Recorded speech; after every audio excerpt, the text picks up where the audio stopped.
Bonjour à tous. Il y a 2 semaines de cela, le président français Emmanuel Macron était en Afrique à l'occasion d'une visite éclair. Il a fait un crochet en République démocratique du Congo où il a rencontré le président Félix Tshisekedi. Et pendant la conférence qui a réuni les 2 chefs d'État, il y a eu un gros accrochage. Ça n'est pas le gouvernement de la France. Et c'est bien comme ça. Mais il ne faut pas tout confondre.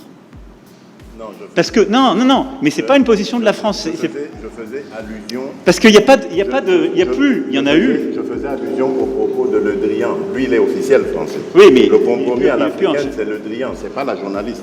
C'est exact, mais ce compromis... Mais... Tous les dessous de ces joutes verbales dans cette émission ne bougent pas.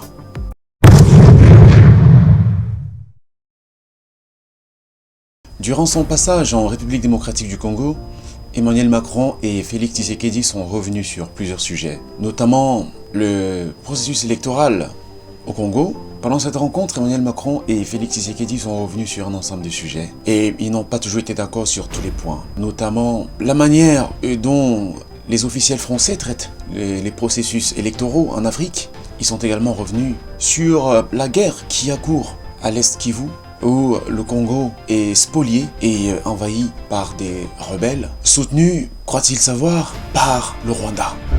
Nous allons aux élections dans des conditions difficiles, vous parlerez de compromis à l'africaine, alors qu'aujourd'hui, ces mêmes Africains sont en train d'attirer votre attention sur cette ignoble et injuste agression due au fait du Rwanda et demandons même des sanctions. Personne n'en parle. Voilà ce que je voulais apporter comme précision pour dire ça aussi, ça doit changer dans la manière de coopérer avec la France et l'Europe. Regardez-nous autrement, en nous respectant, en nous considérant comme de vrais partenaires et non pas toujours avec un regard paternaliste, avec l'idée de toujours savoir ce qu'il faut pour nous et non pas pour...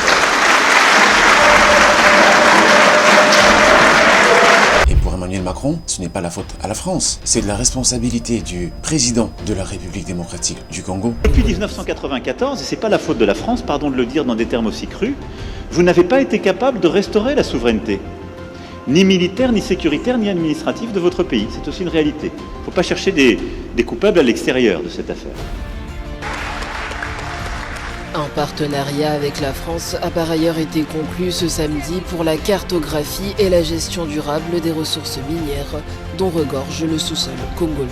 Cette visite de Macron s'inscrit dans un contexte bien précis, qu'il convient de souligner. Je ne trahis pas un secret en disant que ces dernières années, l'Afrique exprime sa volonté de se tourner vers d'autres partenaires, notamment la Chine et la Russie. La France, elle, voit d'un mauvais œil que ces puissances étrangères, qui appartiennent d'ailleurs au camp d'en face, s'implantent petit à petit sur un territoire qui est censé être son précaré, étant donné que, une bonne partie de l'Afrique a été colonisée par la France, l'Afrique francophone, comme on l'appelle.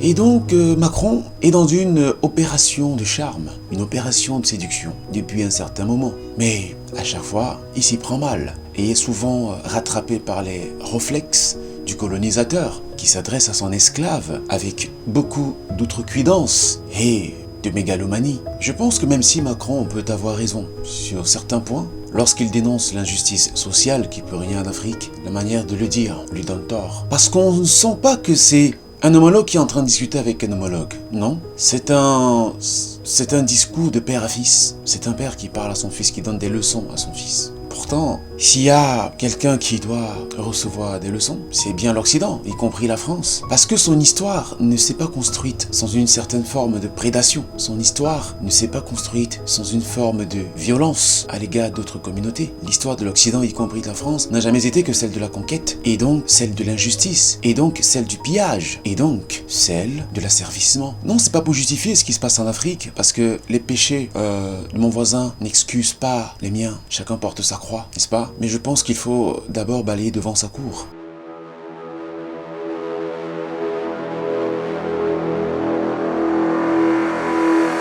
eh bien on avait l'impression que le petit sursaut d'orgueil des Africains, le réveil africain depuis un certain moment, laisse entrevoir le bout du tunnel. Vous voyez, de plus en plus on parle de sentiment anti-français en Afrique. Pour moi, c'est pas l'expression juste. Il n'y a pas de sentiment anti-français en Afrique. À moins qu'on assimile le réveil africain ou toutes les revendications qui ont cours, qui sont pourtant légitimes sur le continent africain aujourd'hui, à une forme de sentiment anti-français. Il n'en est pas question. C'est bien un Français, un grand homme français, d'une certaine époque, qui disait qu'il n'y a pas d'amitié entre les États. Il n'y a que des intérêts. On ne peut pas parler d'un sentiment anti-français seulement parce que l'Afrique protège et défend ses intérêts. Non, c'est pas le mot juste. L'Afrique se réveille. Et c'est normal qu'on se réveille. C'est normal qu'on se révolte quand on a longtemps été l'objet de toute forme de prédation. Il ne s'agit pas de sentiment anti-français. C'est la révolte prolétarienne en quelque sorte. Oui, c'est la révolte prolétarienne. Ou si vous voulez, c'est la révolte africaine. L'Afrique se réveille et dit non à toute forme d'oppression. Si c'est ça le sentiment anti-français, on n'a pas forcément la même acception de la chose, de cette définition.